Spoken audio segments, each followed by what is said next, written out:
Hello po, no, Sir Pong.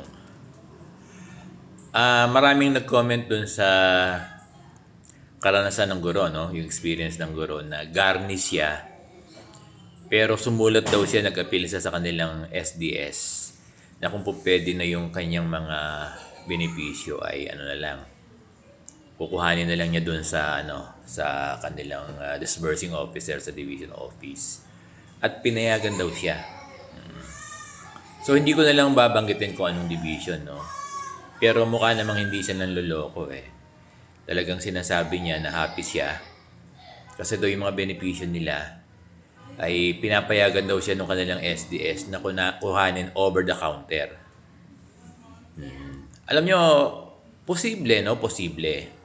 Kaya lang may gumawa rin pala, sabi niya, Sir Bong, parang hindi po totoo dito sa amin kasi nag-appeal na po kami sa aming schools division superintendent. Pero ang sabi po ng aming SDS ay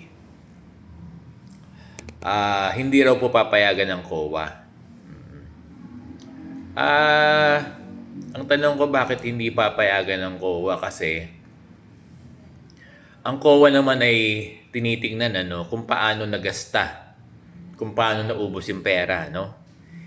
Kung yung pera naman ay may proof naman na napunta dun sa guro at para sa kanya naman na yun, tingin ko hindi naman ko questionin ng COA kung paano yung pamamaraan ng pagbigay.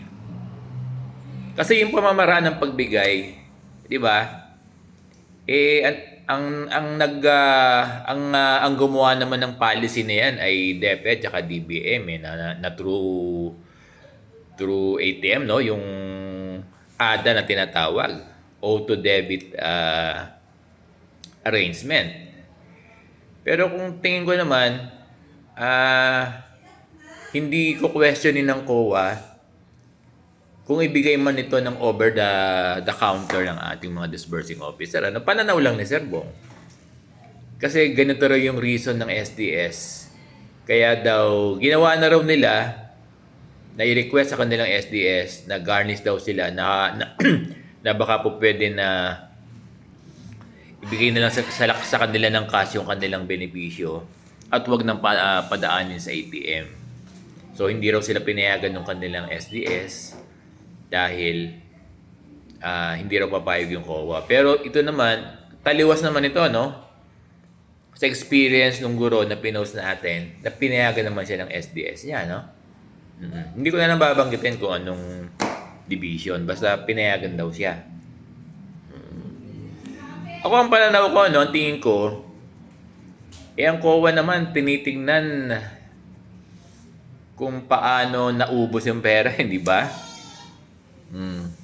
Kung paano na-dispose yung pera. Di ba? Kung tama ba yung taong pinagbigyan ng pera. Parang gano'n no? Yun yung pananaw ko At sa pananaw ko parang hindi naman siguro ko questionin ng COA kung ibibigay ito ng over the counter. Yung pananaw ni Sir Bong. Pananaw lang to ni Sir Bong. Oo, wala akong sinasabi na hindi pwede, no? Na hindi ko question ng COA kasi wala pa naman din ako narinig na dito sa amin